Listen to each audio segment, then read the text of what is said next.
Bismillahirrahmanirrahim. Alhamdulillahirabbil alamin wassalatu wassalamu ala rasulina Muhammadin wa ala alihi wa sahbihi ajma'in. Allahumma aghnina bil ilmi wa zayyinna bil hilmi wa akrimna bit taqwa wa jammilna bil afiyati ya arhamar rahimin. Rabbi shrah li sadri wa yassir li amri wahlul 'uqdatam min lisani yafqahu qawli. Rabbi yassir wa la tu'assir wa tammim bil khair wa bika nasta'in wa la hawla wa la quwwata illa billahil aliyyil azim. Alhamdulillah, tuan-tuan puan-puan sidang pendengar yang dirahmati Allah Subhanahu wa taala. Kita pada muka surat 531. Tapi kita bermula sebelum ni pada muka surat kelas yang pertama kita lah sebelum ni, pada muka surat 482 jenis-jenis zikir, dan nanti dah habis sampai belakang baru kita masuk bahagian depan balik lah. Cuma sekarang daripada muka surat 482 sehinggalah ke 531. Okey, kita membicarakan mengenai dengan ucapan-ucapan yang baik. Disunatkan ucapan-ucapan yang baik. Sebelum ni kita baca daripada dalil Al-Quranul Karim mengenai beberapa petikan ayat Quran, daripada kisah Nabi Ibrahim, kisah Nabi Ismail, dan juga kisah Nabi Zakaria. Semua kita ada sebutkan sebelum ni, cerita mengenai Al-Quran, dan cerita daripada Al-Quran mengenai dengan ucapan-ucapan yang baik. Kita lihat nombor 944. Kita bicarakan tentang hadis, tentang ucapan tahniah ataupun ucapan yang baik. Di antaranya juga hadis Ka'ab bin Malik yang diriwayatkan dalam kitab As-Sahihain. Maksud As-Sahihain adalah Sahih Bukhari dan juga Sahih Muslim. Daripada hadis Sahih Bukhari, Sahih Muslim ada dinyatakan, hadis riwayat daripada Ka'ab bin Malik dalam kitab Sahihain tentang kisah taubatnya. Sami'atu sauta sarikhin yaqulu bi'a'la sautihi, iaitu Ka'ab bin Malik kata, aku mendengar satu teriakan suara yang sangat kuat. Suara tadi menyebut, ya Ka'ab bin Malik, wahai Ka'ab bin Malik, abshir, kamu terimalah berita gembira. Terimalah berita gembira. Fazahaban nas yubashshirunana, manusia pun pergi mengucapkan ucapan tahniah, berita baik kepada kami. Aku pergi untuk mencari Rasulullah sallallahu alaihi wasallam. Di perjalanan orang ramai datang secara beramai-ramai memberikan ucapan selamat kepada aku, ucapan berita gembira kepada aku atas taubatku. Mereka katakan selamat atas diterimanya taubatmu oleh Allah Subhanahu wa taala hingga aku masuk masjid. Di sana aku melihat Nabi sallallahu alaihi wasallam dikelilingi ramai orang. Tiba-tiba Talha bin Ubaidillah berdiri dan berlari menyambutku dan bersalam dengan aku. Setelah aku mengucapkan salam kepada Nabi sallallahu alaihi wasallam dengan wajah berseri-seri, baginda bersabda, bergembiralah engkau dengan hari terbaik dalam hidupmu yang tidak pernah lalu padamu semenjak engkau dilahirkan oleh ibumu. Dalam hadis ni adalah hadis mengenai kisah Ka'ab bin Malik. Ka'ab bin Malik dan juga sahabat-sahabat ada 3 orang tak menyertai peperangan Tabuk. Peperangan Tabuk, peperangan terakhir Nabi pada tahun yang ke-9 Hijrah. Pada ketika itu umur Nabi 61 tahun lah. 61. Nabi wafat pada tahun 11 Hijrah, umur Nabi 63 tahun. Pada 10 Hijrah, umur Nabi 62 tahun. 61 tahun 9 Hijrah. Peperangan Tabuk, peperangan terakhir, peperangan yang paling getir, peperangan yang paling getir lah. Sebab pada ketika itu Nabi SAW dan juga para sahabat diuji dengan begitu perit sekali. Sebab perjalanan peperangan Tabuk ni jauh. Kalau kita pergi umrah pun tidak ada satu rombongan ataupun trip yang buat pergi ke mana? Tabuk. Sebab Tabuk ni jauh. Perjalanan dia daripada Madinah tu jauh. Daripada Mekah lagi jauh lah. Perjalanan yang sangat jauh, kemudian musim yang sangat panas. Kemudian dalam masa yang sama kurma pula sedang ranum. Ada buah-buah kurma dan buah-buah lain ketika tu ranum walaupun musim panas. Kemudian Nabi dalam masa yang sama Nabi seru untuk berjihad. Ini antara ujianlah kepada sahabat Nabi. Kemudian selepas daripada itu, 3 orang di kalangan sahabat Nabi, mereka ni orang yang baik, tapi disebabkan beberapa ujian ni, mereka tak pergi, tak sertai peperangan. Tak sertai peperangan Tabuk. Bila tak sertai peperangan Tabuk, Nabi marahlah. Sebab peperangan Tabuk ni wajib. Bila mana Nabi seru untuk berperang, hukumnya wajib. Dan 3 orang yang tak menyertai peperangan Tabuk tu, iaitu kalau kita nak mudah ingat, kita ingat Mekah, mim kaf ha, Mekah. Mim tu nama dia Murarah, kaf tu dipanggil Ka'ab bin Malik ni yang meriwayatkan hadis ni. Yang ketiga ha tu mana Hilal. Ada 3 dipanggil mim Murarah bin Rabi'. Yang kedua dipanggil kaf Mekah, mim kaf Ka'ab bin Malik. Yang ketiga ha Hilal bin Umayyah. 3 orang ni yang tak menyertai peperangan Tabuk. Ada seorang lagi, 4, tapi seorang ni dia tak menyertai peperangan, sahabat Nabi. Tapi bila sampai ke rumah dia, isteri dia hidangkan makanan semua. Dia kata, mana mungkin aku bersenang-senang makan di sini bersama isteri aku, sedangkan Nabi bersusah payah di medan jihad. Terus dia tinggalkan semua isteri dia, dia pergi kejar Nabi. Join sekali. Nama dia saya lupa. Dia semua ada 4, tapi yang 3 ni tak menyertai peperangan. Di antara Ka'ab bin Malik, bila tak menyertai peperangan, Nabi tak bertegur dia. Bila Nabi pulaukan dia, sahabat-sahabat pun pulaukan dia, sebab tak menyertai peperangan Tabuk bersama dengan Nabi. Dia beri salam, Nabi tak jawab salam dia. Sebab bila Nabi tak jawab tu, maknanya Nabi marahlah, dan menunjukkan dia ni mungkin ada ciri-ciri orang munafik yang tak menyertai peperangan bersama Nabi. Bila Nabi seru, dia tak nak menyertai peperangan. Dalam hadis ni juga disebut datang satu suara, sautu sarikh, sami'tu sauta sarikhin, satu suara yang sangat kuat daripada Bukit Silia. Di Mekah sana ada satu bukit, dinama Bukit Silia. Datang suara daripada arah tu. Bila datang suara daripada arah tu, yang memberitahu, terimalah berita gembira. Manusia semua pergi keluar, yubashshirunana, mereka nak mengucapkan berita gembira kepada kami.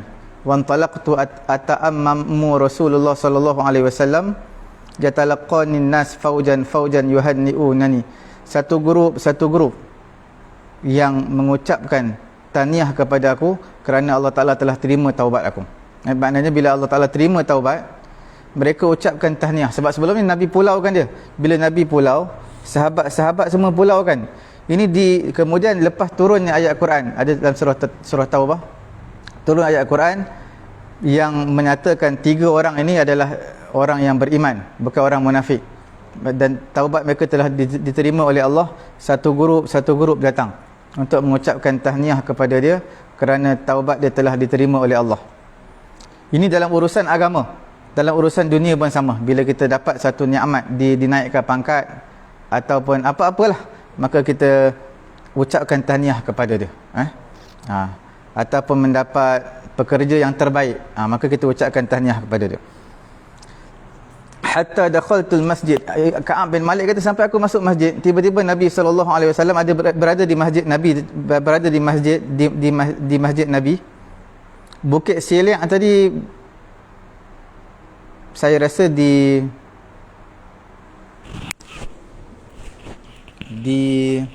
Madinah ni. Sebab apa? Sebab dia berjumpa dengan Nabi. Lepas daripada tu, lepas orang ucap tahniah kepada dia, dia datang jumpa dengan Nabi, dia masuk masjid Nabi. Kemudian Nabi dikelilingi dengan manusia lah, dengan sahabat-sahabat Nabi sedang mendengar khutbah Nabi atau mendengar tausiah, nasihat daripada Nabi. Bila mana seorang sahabat nama Talha bin Ubaidillah, dia nampak masuk Ka'ab bin Malik ke masjid, lantas dia bangun. Cepat-cepat dia bangun, dia bermusafahah. Bermusafahah ni bersalaman lah dengan Ka'ab bin Malik dan ucapkan tahniah.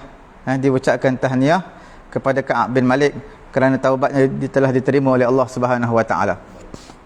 Okey, perbuatan Talha bin Ubaidillah ni nak menunjukkan kepada kita disunatkan orang yang baru datang untuk kita bangun. Disunatkan untuk bermusafahah. Orang yang baru datang, contoh orang baru masuk masjid, baru masuk surau, kita ada dalam, jadi kita bersalaman dengan dia. Atau kita dekat rumah orang datang, disunatkan bersalaman kepada orang yang baru datang. Dan yang keduanya disunatkan berdiri macam masuknya Ka'ab bin Malik, Talhah bin Ubaidillah berdiri itu maksudnya menyambut dan memuliakan Ka'ab bin Malik. Dan yang ketiganya adalah dalam hadis ini disebut yuharwilu tu makna bergegas, bersegera untuk bertemu dengan muka yang manis. Bila orang datang, takkan kita nak muka serius masam. Kita bersalaman, kita bangun dan juga kita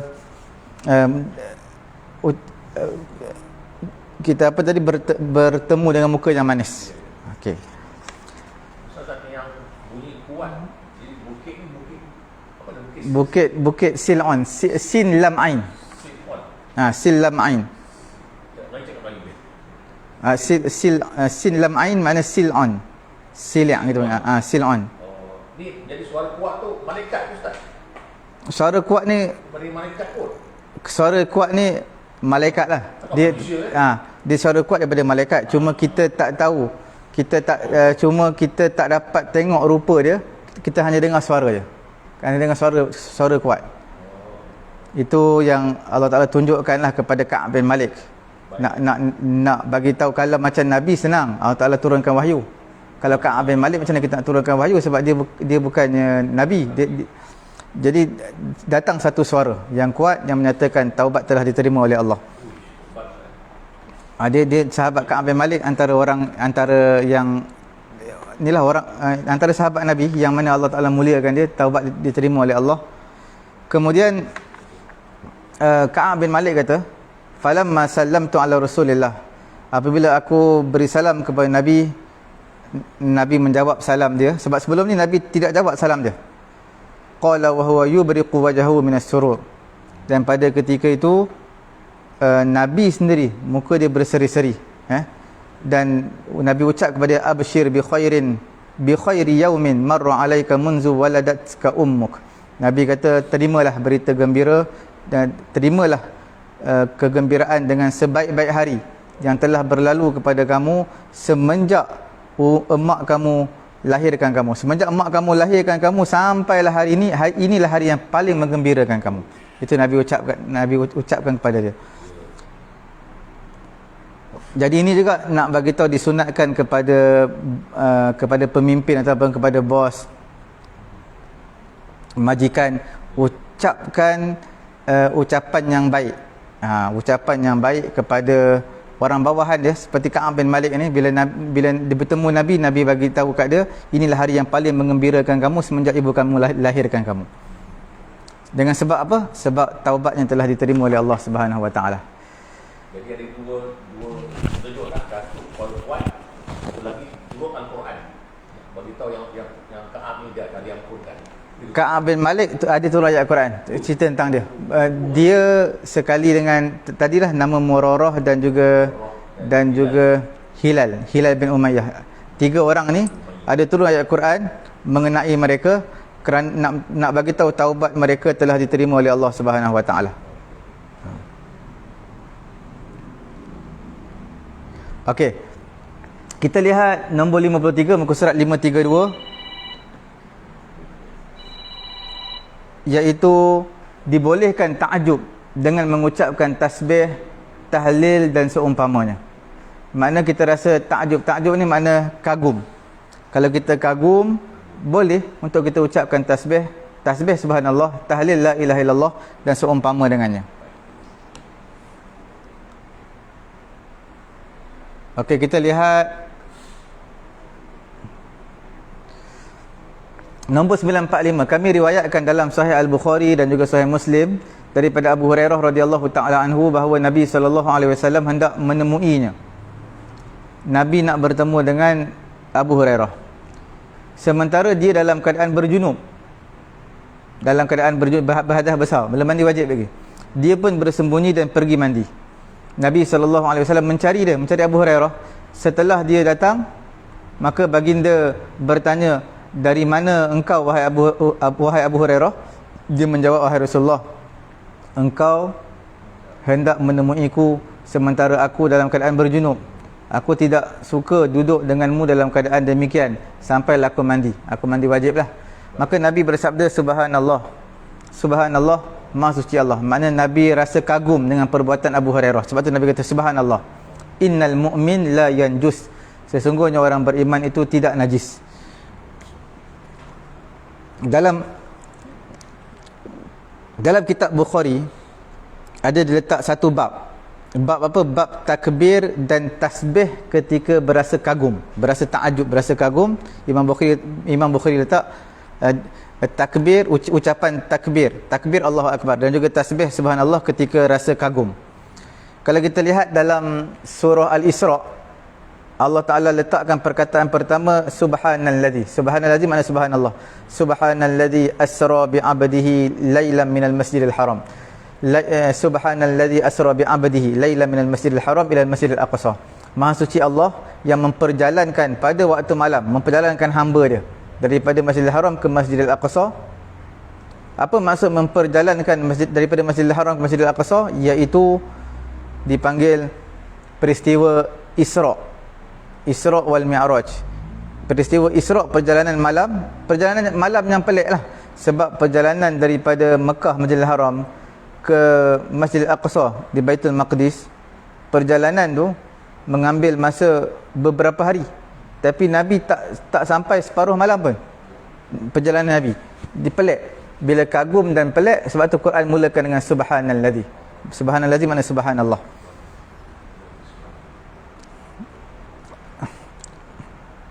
Daripada Ibnu Abbas, daripada Sayyidina Umar Ibn Khattab, ada satu kali dia bagi tahu, aku pernah bertanya kepada Nabi, talaqtan nisa, kamu telah ceraikan isteri kamu? Maka Nabi menjawab tak. Maka Umar Ibn Khattab kata Allahu Akbar. Mana dia rasa kagum. Dia rasa kagum kerana dia dengar cerita Nabi ceraikan isteri dia. Bila dia tanya sendiri kepada Nabi, Nabi tak cerai. Dia pun Allahu Akbar. Ini ada diceritakan dalam Sahih, dalam Sunan Imam At-Tirmizi. Dalam satu hadis yang lain lah, dalam syarah kepada kita azkar ini, hadis Abu Musa Al-Asy'ari, dia kata kami pernah bersama dengan Nabi dalam satu safar. Fakunna idza alauna, bila mana kami nak naik tempat tinggi, daki tempat tinggi, kami nak naik bukit, kabbarna, kami akan bertakbir Allahu Akbar. Kemudian Nabi SAW bersabda, ayyuhan nas irba'u ala anfusikum, wahai manusia, hendaklah kamu bersederhana dalam apa juga keadaan. Fa innakum la tad'una, sesungguhnya kamu bukan berdoa kepada zat yang asam wala ghaiban, zat yang hilang, zat yang tiada dan juga zat yang buta, iaitu Allah Ta'ala bukan buta, bukan pekak. Walakin tad'una sami'an basiran, tapi Allah Ta'ala, kamu berdoa kepada orang yang zat yang mendengar, zat yang melihat. Mana bila kita berdoa, jangan tinggi sangat suara, jangan rendah sangat suara. Kemudian Nabi datang kepada aku berkata kepada Nabi, la haula wala quwwata illa billah. La haula wala quwwata illa billah. Bila Nabi beri teguran begitu, maka aku, siapa periwayat hadis Abu Musa Al-Asy'ari, dia kata la haula wala quwwata illa billah. Itu menunjukkan disunatkan juga mengucapkan la haula wala quwwata illa billah bila rasa ta'ajub, bila rasa kagum. Kagum boleh sebut la haula wala quwwata illa billah. Ni sebab Nabi beri teguran, nak doa jangan baca doa kuat-kuat sangat. Doa yang sekadar telinga kita dengar. Sama juga imam pun baca doa yang sederhana aja. Sebenarnya imam tak disunatkan baca doa secara beramai-ramai. Tapi kalau kita nak ramai-ramai pun tak apalah. Tapi bukan satu sunnah lah. Doa lepas sembahyang beramai-ramai, wirid beramai-ramai bukan sunnah. Tapi kalau kita nak buat, boleh je. Untuk meraihkan masyarakat kita lah. Sebab masyarakat kita kan suka buat ramai-ramai. Sembahyang tahajud pun suka ramai-ramai. Sembahyang tahajud sepatutnya seorang-seorang. Tapi bila sebut qiyamul lail, dia suka ramai-ramai. Tak apalah, tak jadi masalah. Cuma dalam masalah doa ni, kita perlahankan sikit lah, jangan terlampau kuat. Sama juga wirid, semua kita perlahankan suara. Sebab Imam Ahmad bin Hanbal, dia wirid kadang-kadang dia tinggikan suara, kadang-kadang dia perlahankan. Maknanya ada ketika kuatkan sikit, perlahankan sikit, kuatkan sikit, perlahankan sikit.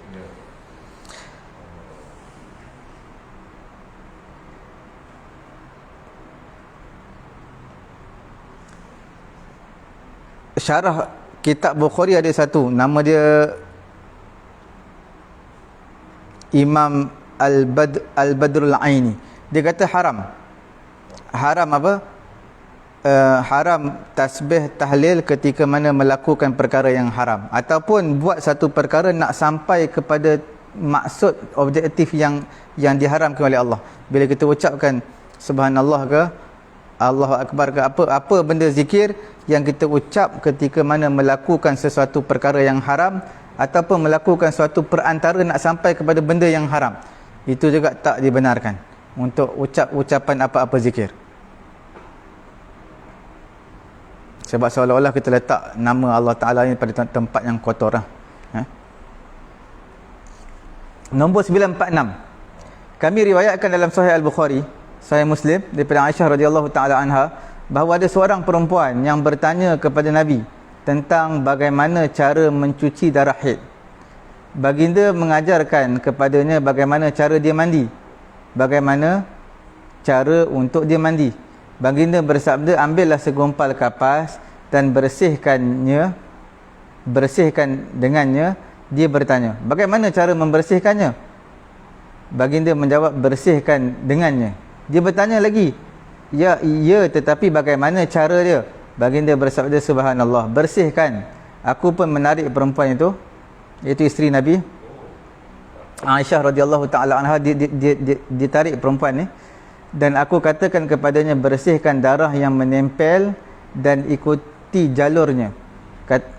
Ini lafaz salah satu riwayat Imam Bukhari, sedangkan yang lain merupakan riwayat Imam Muslim. Dalam hadis ni, perempuan ni dia kurang rasa malu, tapi perbuatan dia tu betul, sebab dia nak tahu ada kemusykilan agama, dia tanya kepada Nabi. Cuma bila dia tanya kepada Nabi terlampau detail, Nabi dah bagi tahu bersihkan. Bagaimana cara bersih? Ini untuk kapas yang terkena haid lah. Bila Nabi suruh bersihkan, bagaimana cara bersih? Bagaimana cara bersih? Dia desak Nabi kata bersihkan. Bagaimana cara? Maka isteri Nabi yang meriwayatkan hadis ni, Sayyidatina Aisyah radhiyallahu taala anha, dia tarik perempuan ni, dia yang huraikan, dia yang bagi jawapan kepada perempuan ni. Sebab Nabi dia malu benda-benda macam ni, nak cerita detail, Nabi berasa malu. Jadi Nabi ucapkan subhanallah. Nampak Nabi ucapkan, Nabi bersabda subhanallah, bersihkan. Nabi berasa sangat pelik. Sebab kita dah bagi tahu bersih, dia tanya bagaimana nak bersihkan. Nabi kata subhanallah, bersihkan. Okey. Hadis daripada siapa tadi? Daripada Abu Hurairah tadi, yang nombor 945 tu, Abu Hurairah. Hadis ni ulama ada sedikit perbincangan tau. 945. Ulama bincang apa? Dia kata hadis daripada Abu Hurairah ni, bila Nabi cari dia sembunyikan diri sebab dia belum mandi wajib. Jadi menunjukkan di sini hadis Abu Hurairah 945 tadi, maknanya harus untuk melewatkan mandi wajib daripada awal waktu wajib mandi. Awal waktu wajib mandi bila? Contohnya bila perempuan tu habis haid, contohlah, ataupun macam Abu Hurairah ni, dia nak mandi wajib. Mungkin awal waktu yang wajib mandi adalah masuk waktu sembahyang. Waktu sembahyang memang wajib mandi, sebab dia nak sembahyang. Macam mana kalau dia tak mandi wajib? Itu awal masuk waktu kewajipan untuk mandi. Sebelum tu sunat mandi. Sebab tak belum masuk zuhur, dia nak mandi pun, dia nak sembahyang apa, sembahyang sunat je lah, sembahyang sunat duha. Tapi bukan wajib. Kewajipan sebenar adalah masuk waktu sembahyang. Bila masuk waktu sembahyang, wajib mandi, tapi harus untuk lewatkan mandi. Dia nak mandi pukul 2.30, pukul 3 petang, pukul 4 petang terpulang. Tapi syarat nak sembahyang zuhur kena mandi dulu. Ibn Battal menyatakan hadis Abu Hurairah tadi tu menunjukkan anna najasa idza lam takun ainan fil ajsam fa innal mu'min hina idzin tahirun lamma mu'min alaihi min at-tatahhur wan nadhafa li a'dha'ihi, iaitu anggota badan manusia semua suci. Walaupun dia tak mandi wajib pergi nak berjumpa dengan Nabi, dia malu. Jangan rasa malu. Selagi mana tidak ada ain, tidak ada tai, tak ada air kencing pada badan dia, maka dianggap suci. Orang beriman ni, walaupun dia dalam keadaan berjunub, bukan kata orang beriman, manusia sendiri, bila mana dia dalam belum mandi wajib, tetap dia tidak najis. Berbeza dengan orang kafir. Orang kafir dia najis, tapi najis tu bukan najis pada anggota badan dia, najis pada i'tiqad dia. Sebab tu Quran sebut dalam ayat surah Taubah, innamal musyrikuna najasun, hanya sahaja orang musyrikin itu adalah najis. Najis ini ada yang menyatakan taghliban lil hal, maksudnya selalunya orang-orang kafir dia tak ambil berat tentang kebersihan, tak ambil berat. Jadi selalunya najis ke tidak ke, dia tak ambil berat. Jadi kebanyakan situasi selalunya dia dalam keadaan bernajis. Contoh kalau dia kencing, dia tak basuh dengan bersih. Berak ke tak basuh dengan bersih. Sebab ataupun dia pegang tahi cicak, ketika tangan dia basah, tahi cicak najis, tapi bagi dia biasa. Jadi sebab itu keadaan orang kafir kita katakan selalunya dia bernajis, selalu. Tapi ulama kata sebenarnya maksud daripada Quran innamal musyrikuna najasun, hanya sahaja orang musyrikin itu najis. Najis ni maksud i'tiqad dia, maksud kepercayaan itu najis, syirik. Hadis 945 juga, hadis Abu Hurairah tadi, menunjukkan itulah aslun azimun, satu sumber utama yang menunjukkan orang Islam ini suci ketika hidup, ketika mati, termasuklah orang kafir sekali. Orang yang hidup dia adalah suci, sebulat suara di kalangan ulama dia suci. Cuma yang ada khilafnya adalah mengenai dengan orang yang mati. Orang mati, orang hidup pun yang saya bagi tahu tadilah, walaupun kita panggil ulama semua kata suci, tapi berdasarkan ayat Quran tadi, orang-orang musyrikin ni najis. Najis tersebut ada yang kata najis i'tiqad, itu pendapat yang kita pegang lah. Ada yang kata najis tersebut kebanyakan situasi keadaan dia bernajis, ataupun sentuhan itu dengan dia adalah najis. Tapi yang kita pegang, yang dimaksudkan adalah i'tiqad, kepercayaan dia najis, bukan anggota badan dia najis. Boleh bersalam kan? Boleh bersalam. Dia memang suci. Selagi kita tak nampak pada tangan dia ada najis ke, ada tahi ke apa, dia kira suci. Orang yang mati, itu ulama ada khilaf sikit lah. Khilaf tu maksud orang yang dah mati, kita sentuh dia, badan dia, kaki dia, kita perlu basuh tangan ke tak? Sebab dianggap najis ke tak? Pendapat yang kuat dalam pendapat dalam mazhab Syafi'i ada beberapa pandangan. Ada dua pandangan dalam mazhab Syafi'i. Pendapat yang kuat hukumnya adalah suci. Mana tak perlu basuh tangan lah, sebab orang manusia bila mati tetap dia bukan bangkai. Dia suci. Orang kafir hukumnya selepas dia mati sama juga seperti hukum orang Islam, suci juga. Yang masuk ayat Quran tadi, innamal musyrikuna najasun, orang musyrikin itu najis pada i'tiqad, kepercayaan dia, bukan pada anggota badan dia. Jadi bila sabit dalam hadis yang kita sebutkan tadi, orang manusia ini suci, orang Islam ke orang kafir ke suci. Bila sebut suci, makna air liur dia pun suci, peluh dia suci, air mata dia suci, sama ada ketika dia berjunub, ketika dia haid, ketika dia berhadas, semua suci. Kalau perempuan tu maknanya kalau dia haid, walaupun dia haid, haid tu memang darah haid memang najis lah. Cuma nak bagi tahu ketika dia haid, badan dia tetap dianggap suci. Kalau perempuan Islam sentuh perempuan kafir ke, tetap suci, tak ada masalah. Air liur dia, contoh dia minum air kita, cawan kita, straw kita minum balik straw dia, kita minum balik bekas dia, minum, suci, tak ada masalah. Cuma dari segi kebersihan lah, kita mestilah kita nak straw yang lain, kadang kita nak share dengan dia. Dari segi hukum suci.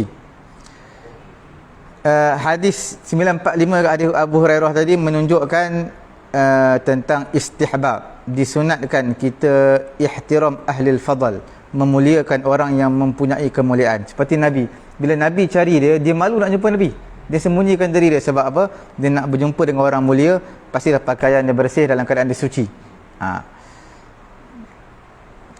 Supaya Nabi pun selesa dengan dia pun selesa duduk bersama dengan Nabi. Berdasarkan hadis 945 ni juga, ulama menyatakan disunatkan bagi penuntut ilmu untuk baiklah keadaan dia. Makna bila mana dia belajar baiklah, dia punya pakaian pun baik, semua bersih pun bersih. Itu maksud dia. Sama seperti mana Abu Hurairah bila nak jumpa dengan Nabi dalam keadaan bersih.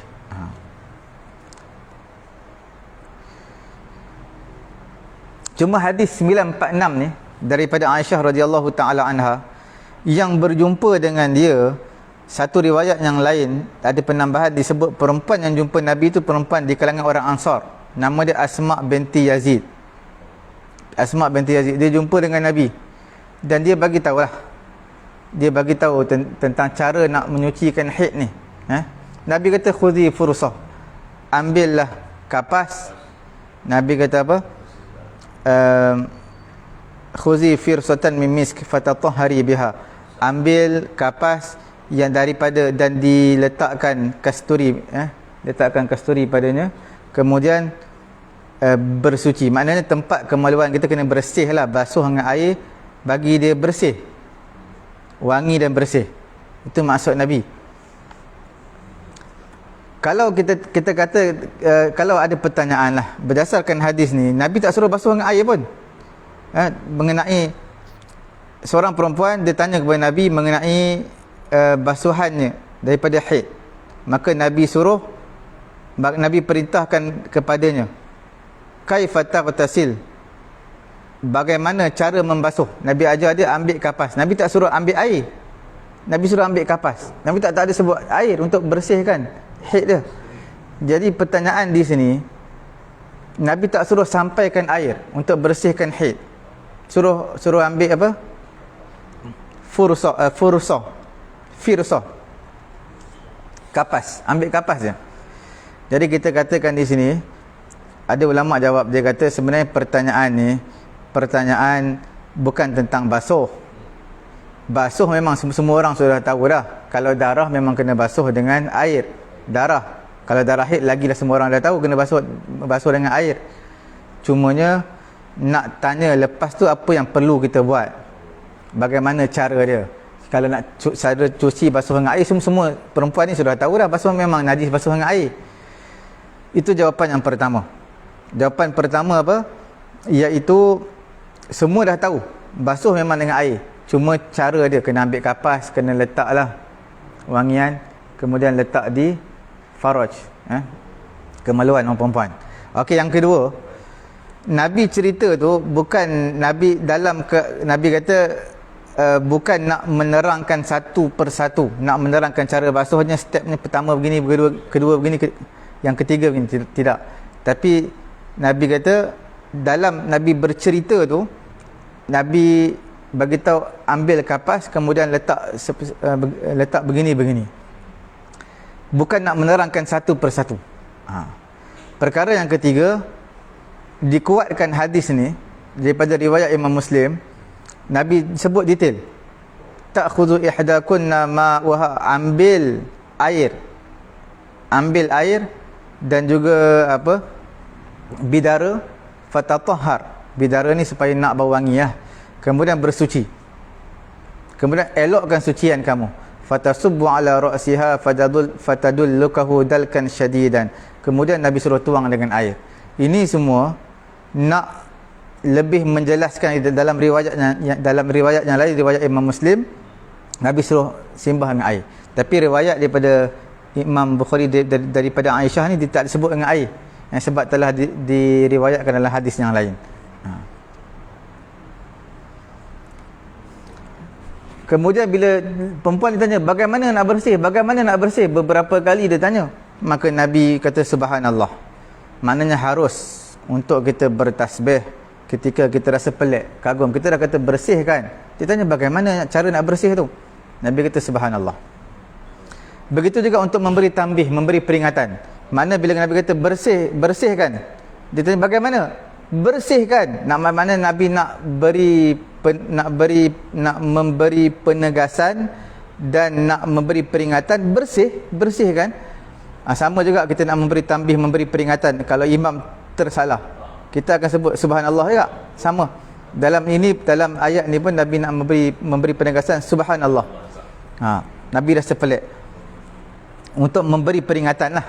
Memberi peringatan, kita ucapkan subhanallah. Dalam semayang pun begitu, untuk orang lelaki lah. Bila imam naik rakaat kelima sembahyang zuhur, subhanallah. Ataupun imam kurang rakaat, subhanallah, kita beri teguran. Untuk orang perempuan dia tak perlu tegur, dia tepuk tangan. Tepuk tangan, sebelah tapak tangan, sebelah lagi belakang. Sebelah belakang tapak tangan. Ni dipanggil batin, ni dipanggil apa? Zahir. Mana satu batin, satu lagi zahir. Tepuk macam ni pun boleh, atau tepuk macam ni pun boleh. Dua-dua. Dia bukan tepuk macam ni. Tepuk macam ni, ulama mazhab Syafi'i katalah, kalau tepuk macam ni, niat dia untuk mempermainkan, batal sembahyang. Kalau macam ni lah, niat dia. Kalau niat dia untuk mempermainkan. Sebab macam ni, selalu untuk mempersendakan. Untuk mempersendakan, macam ni, batal sembahyang. Kalau luar daripada sembahyang, tepuk tangan, ada ulama kata makruh, ada ulama kata okey je. Ada ulama kata sebagai untuk mengembirakan, okey je. Tapi memang ada juga yang mengatakan makruh bertepuk tangan. Tapi tidak jadi masalah lah kalau kita berpegang dengan pandangan imam. Tak salah saya Imam Romli yang menyatakan harus, boleh, sebagai untuk menggembirakan.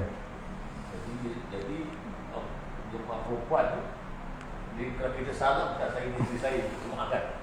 Contohnya kan, tiba saya terlebih kurang, dia kena disebut subhanallah. Dia tak kalau perempuan sepatutnya dia kena tepuk. Kalau dia tegur, mana dia buat, sepatutnya lelaki yang buat, sebab perempuan yang buat. Ulama kata dia bawah sikit daripada makruh lah, dipanggil sebagai khilaful aula. Khilaful aula ni makna buat bertentangan dengan perkara yang afdal. Yang afdal sepatutnya dia tepuk tangan, tapi dia buat bertentangan dengan perkara yang afdal, iaitu dia ucapkan subhanallah. Itu dipanggil khilaful aula. Khilaful aula ni di bawah sikit daripada makruh, bawah sikit. Dia hampir kepada makruh lah. Sebab dia buat satu benda yang bertentangan dengan perkara yang afdal, perkara yang sepatutnya.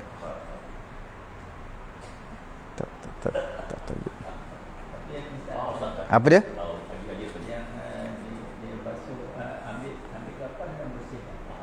Yang ni maknanya kalau yang perempuan tu dia ada haid, dia perlu tambah mandi lah. Mandi? Belum. Dia masih lagi dalam keadaan Haid, betul. Berhaid, betul. dia keluar, Dia kena bersihkan. Betul. Dia kena bersihkan. Cuma dalam ini kena bagi tahu lah, dalam Islam menitik beratkan tentang kebersihan lah. Jadi kalau ikutkan memanglah takkanlah setiap kali setengah jam sekali perempuan nak cek kot, setengah jam dia nak cek. Jadi maknanya tengoklah, mungkin dia dah rasa tak apa-apa selesa, maka dia buka lah, tukar pad yang baru. Tapi mesti bersih lah.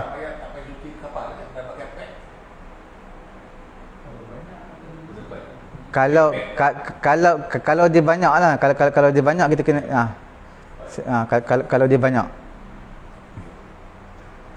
Okey.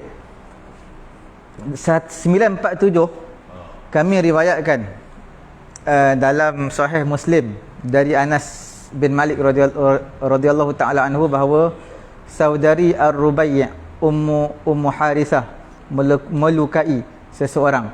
Mereka pun saling menuntut di hadapan Nabi SAW. Baginda bersabda, qisas, kena bagi hukuman qisas. Sebab apa? Sebab dia telah mencederakan seseorang. Maka Ummu Rubai' mengatakan, wahai Rasulullah, engkau akan mengqisaskannya? Demi Allah dia tidak akan diqisas. Nabi SAW bersabda, subhanallah, ya Ummar Rabi', al-qisas kitabullah. Qisas itu adalah ketentuan hukum daripada Allah Subhanahu Wa Taala. Dasar hadis ini terdapat dalam kitab Bukhari dan juga Imam Muslim, tetapi lafaz tertera di sini adalah lafaz Imam Muslim saja. Yang tulisan ni, terjemah ni terjemah Imam Muslim. Yang satu lagi Imam Bukhari dia lain. Dia ada beza sikitlah. Bila mana berlaku dalam hadis ni daripada riwayat Anas radhiyallahu taala anhu, saudara kepada Ukhtur Rubai'. Ukhtur Rubai' ni nama dia Ummu Harithah. Dia telah luka jarahat insanan, dia telah melukakan seorang manusia, sepatutnya kena hukuman qisas. Maka mereka berbalah berjumpa dengan Nabi. Maka maka pada ketika itu mereka kata al-qisas, qisas, kena bagi hukuman qisas. Maka Ummur Rabi' dia menyatakan, wahai Rasulullah, ataqtassu min fulanah, kamu nak bagi hukuman qisas kepada si fulan ni? Maka Nabi kata, wallahi la yuqtassu minha. Maka pada ketika itu Ummur Rubai' kata, demi Allah, tak perlu diqisas, tak perlu diqisas. Maka Nabi kata subhanallah. Nabi ucapkan subhanallah. Mana bila Nabi kagum, Nabi pelik, Nabi akan ucapkan subhanallah. Wahai Ummur Rabi', Nabi kata al-qisas. Qisas tu adalah hukuman yang termaktub dalam kitab Allah Subhanahu wa taala. Sebenarnya dalam hukuman qisas ni kita kena serahkan kepada apa? Serahkan urusan kepada hakim. Dia yang akan tengok adakah layak untuk diberi hukuman qisas ataupun tidak. Kalau dia putuskan, kalau dia potong telinga seseorang, maka kena hukuman qisas, potong balik. Kalau hukuman qisas ni selalu lebih digunakan untuk ni lah, mati. Kalau dia bunuh orang tu mati, maka kalau sengaja maka dikenakan hukuman qisas. Kalau sengaja kena hukuman qisas. Kalau tak sengaja, maka dia kena bayar diat lah. Diat ni kena bayar duit pampasan. Duit pampasan ni dia ada 100 ekor unta, sepatutnya kena bayar. Dalam kitab fiqh sebut 100 ekor unta. Dan 100 ekor unta tu dia ada beza-beza umur tu. Ada nak umur unta yang bunting dalam 30 ekor. Kalau tak salah saya 30 ekor, 30 unta. Mana kalau seekor unta pun harga dalam 8 ke 10 ribu seekor unta. Mana unta yang bunting harga dia lebih ni lah, mahal. Semua 100 ekor unta dia ada had umur dia, dan kita boleh nilai lah berapa dengan harga sekarang. Okey. Kemudian kami riwayatkan dalam Sahih Muslim dari Imran bin Husain dalam hadis ni yang panjang tentang kisah seorang wanita yang ditawan, kemudian dapat melarikan diri dan menunggang unta Nabi SAW serta bernazar, apabila Allah Ta'ala menyelamatkannya, dia akan menyembelih unta tersebut.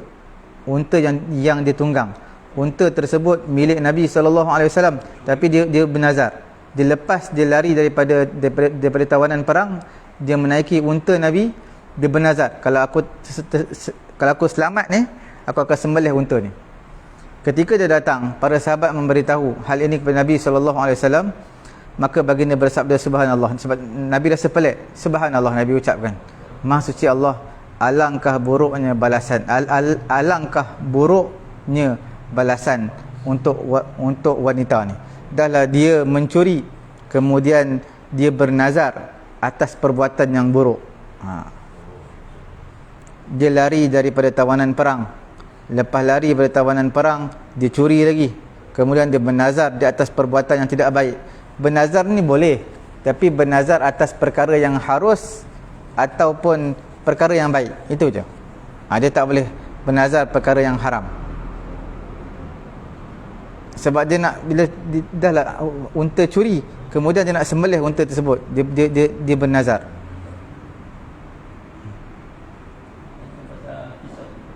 Qisas, Kalau misalnya accident, belakang kita langgar orang, kaki dia patah. Jadi kalau untuk hukum amat biasa, kau masuk rumah bicara kan? Betul. Jadi kalau dia maknanya kita kena kerja. Betul. Dia itu dipanggil sebagai, dia ada term dia. Saya lupa term dia panggil apa. Dia ada term dia. Kita hakim dia akan nilai, tengok kaki dia patah. Kalau kaki patah ni, selalunya kita kena bayar atas kesakitan dia, kemudian atas rawatan dia semua, berapa yang sepatutnya yang kita perlu bayar. Kalau kaki dia tu putus. Dia itu lah putus. Kalau tadi dia putus, dia tak pernah buat pekerjaan yang tak kira dia buruk lah. Ha. Jadi tak ada dia lah. Tak ada dia tak mendapat pendapatan. Tak ada nak cari pun di keluar dia ni. Semua timbang. Sepatutnya macam tu lah, sepatutnya. Betul, sepatutnya. Sebab dia dah dikira cacat, dikira cacat kekal lah. Sebab tidak dah tidak ada kaki. Kalau misalnya ikut kisos ni, kita dah pacaran dengan dia. Pacaran dengan dia. Ya, Ustaz dulu. Kisos lah, kisos. Betul, qisas sepatutnya macam tu lah qisas. Sebab dalam Quran kata wa katabna alaihim fiha anna an-nafsa bin nafsi wal 'aina bil 'aini wal anfa bil anfi wal uzna bil uzni was sinna bis sinni wal juruha qisas. Kalau dia butakan mata kita, maka kita ada hak untuk tuntut supaya dibutakan mata dia. Kalau hidung kita kena potong, kita ada hak untuk tuntut balik supaya potong balik hidung dia. Ada hak. Kalau gigi kita pun wasin nabisin, kalau gigi kita patah, kita ada hak untuk tuntut balik supaya patahkan gigi dia. Ada hak lah. Cuma dekat akhir ayat tu, dalam akhir ayat Quran tu, Quran kata faman tasaddaqa bihi fahuwa kafaratullah. Kalau dia sedekahkan, maksud sedekah ni kalau dia maafkan, itu yang lebih baik lah. Kalau dia maafkan. Tapi kita nak maafkan tu susah tu. Itu yang susah lah. Tapi Quran kata begitu lah. Kalau dia maafkan, itu yang terbaik lah. Fahuwa kafaratullah, itu adalah kafarah untuk dia. Kafarah mana bila dia maafkan orang, maka Allah Ta'ala akan ampunkan dosa dia. Yalah, bila kita maafkan orang, Bukan tu orang yang kena langgar dia maafkan kita. betul. Jadi dosa siapa yang dia ampunkan? Orang yang memberi kemaafan. Orang tu yang tak ampun dosa dia. Masa aku maafkanlah. Betul. Dosa yang Allah ampunkan. Betul. Pasal dia besar.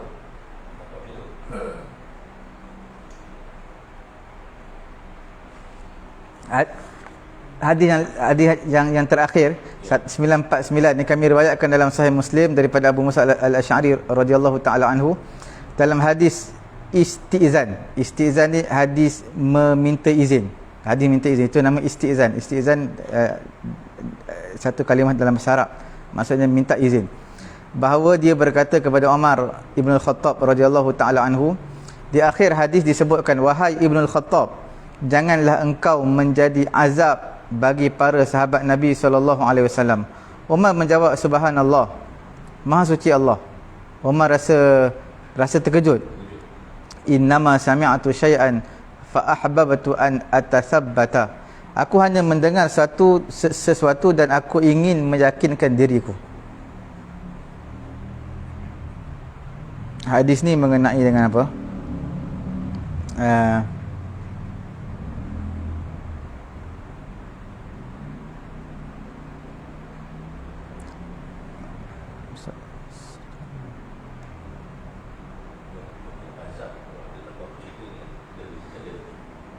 Dalam hadis Abu Musa al-Asy'ari ni, dalam hadis istizan, hadis minta izin, bahawa dia berkata kepada Umar di akhir hadis tersebut, wahai Ibn Khattab, janganlah engkau menjadi azab bagi para sahabat Nabi SAW.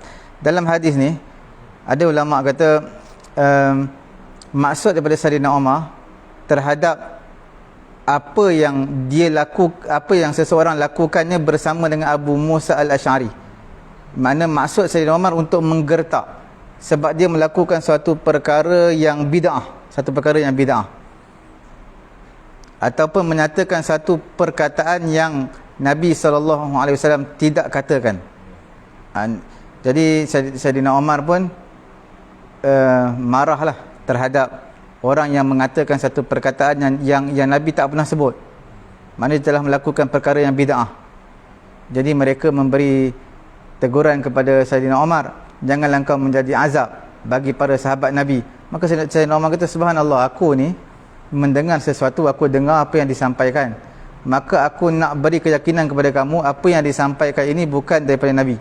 Apa yang disampaikan ni bukan daripada Nabi.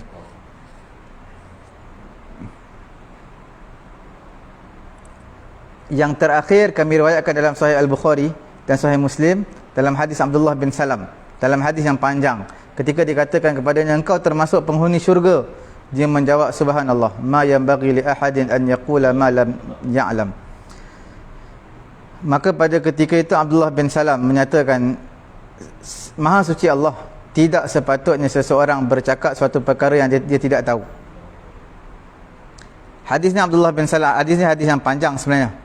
Bila mana dikatakan kepada Abdullah bin Salam, kamu adalah penghuni sebahagian di kalangan penghuni syurga, maka dia kata, subhanallah, maha suci Allah, tak sepatutnya kita bercakap suatu perkara yang kita tak tahu. Jelah, macam mana kita nak tahu dia penghuni syurga tak? Yang Allah Ta'ala confirmkan 10 orang aja. 10 orang yang wajib masuk syurga, dia memang confirm masuk syurga. Di antaranya khalifah pertama, kedua, ketiga dan keempat lah. Abu Bakar, Saidina Omar, Saidina Osman, Saidina Ali, kemudian Sa'ad bin Abi Waqqas. Ada beberapa orang, 10 orang yang mana pasti masuk syurga. Selain daripada itu, walaupun dia baik, kita tak boleh kata kamu adalah pasti confirm masuk syurga. Kita tak boleh kata begitu. Sa'ad bin Abi Waqqas kata, ma sami'tu Rasulullah sallallahu alaihi wasallam yaqulu li hayyin yamshi innahu min ahli jannah illa li Abdullah bin Salam. Dia kata, aku tak pernah mendengar, Sa'ad bin Abi Waqqas kata, aku tak pernah mendengar Nabi sallallahu alaihi wasallam berkata kepada orang yang hidup yang sedang berjalan, sesungguhnya dia di kalangan penghuni syurga, melainkan Abdullah bin Salam. Abdullah bin Salam, Nabi kata dia adalah di kalangan penghuni syurga. Ketika dia hidup, belum mati lagi. Ketika dia berjalan, Nabi kata, kamu nak lihat penghuni syurga, lihatlah dia di penghuni syurga.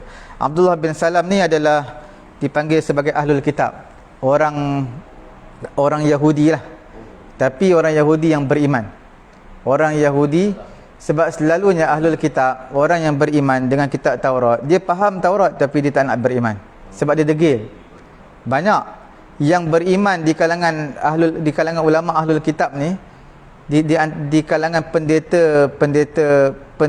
pendeta Yahudi yang beriman tu sikit sangat. Dalam 6 ke 7 orang, sikit sangat. Salah seorangnya Abdullah bin Salam. Dikira imam Yahudi lagi. Dikira betul. Kita panggil Bani Israel pun sama, dipanggil ahlul kitab. Quran sebut 3. Dipanggil Bani Israel, dipanggil ahlul kitab, ataupun dipanggil Yahudi. Tiga-tiga benda yang sama lah. Jadi Abdullah bin Salam, memang Nabi kata dia adalah di antara penghuni syurga. Sebab tu kita kalau budak-budak mati pun, bayi mati pun, kita tak boleh kata confirm masuk syurga. Tak boleh kata, sebab kita tak tahu perkara ghaib. Macam mana kita nak kata perkara ghaib? Yang ni pun sebab riwayat lain daripada Sa'ad bin Abi Waqqas, memang Nabi bagi tahu. Riwayat daripada Imam Bukhari dan juga Imam Muslim, ada dinyatakan Nabi bagi tahu, memang nak lihat seorang yang hidup yang sedang berjalan penghuni syurga, lihatlah kepada Abdullah bin Salam. Selain daripada itu, kalau kita tak tahu, tak boleh kata confirm syurga, cuma kita boleh sebutlah dengan izin Allah Ta'ala, dia akan masuk syurga, dia akan masuk syurga, dia akan masuk syurga, dia akan masuk syurga. Kita akhirkan dengan perkataan insya-Allah. Bayi, kita kata dia masuk syurga insya-Allah. Tak kata confirm. Tak, sebab kita tak tahu perkara ghaib. Masuk syurga. Memang kita tahu bayi akan masuk syurga punya. Memang kita tahu, tapi kita tak boleh sebut. Tak boleh sebut melainkan kita sebut perkataan insya-Allah, sebab kita tak boleh confirm perkara yang ghaib. Sebab tu Abdullah bin Salam kata, ma yanbaghi li ahadin an yaqula ma lam ya'lam. Tak sepatutnya kita sebut satu perkara yang kita tak tahu. Perkara yang kita, perkara ghaib, macam mana kita nak tahu? Jadi kita sebut, cuma kita bersangka baiklah. Tempat dia adalah di syurga Allah Subhanahu Wa Taala. Nanti kita akan masuk, insya-Allah hari Rabu kita akan masuk amal ma'ruf nahi munkar. Amal ma'ruf nahi munkar, perkara yang wajib. Perkara yang wajib, seseorang yang mana dia sedang minum arak tu. Minum arak tu satu dosa besar. Tapi kawan sebelah dia minum arak, dia minum arak juga, kawan sebelah dia minum arak, wajib dia tegur kawan dia. Sebab dia termasuk dalam nahi munkar. tegah perkara yang mungkar. Ini semua yang kita bincang ni semua adalah dalam bab apa, bab zikir ataupun bab zikir lah. Ni bab yang ke-19, bab zikir. Zikir tu termasuklah perkataan yang kita rasa kagum, kita ucapkan subhanallah. Lepas tu bab yang ke-20, insya-Allah bab baru kita akan masuk mengenai dengan jaga lidah. Jaga lidah ni boleh tergelincir. Lidah benda yang tidak bertulang lah. Boleh tergelincir dan boleh masuk ke neraka Allah Ta'ala sampai 70 tahun disebabkan lidah. Bab lidah dia panjang sikit kan.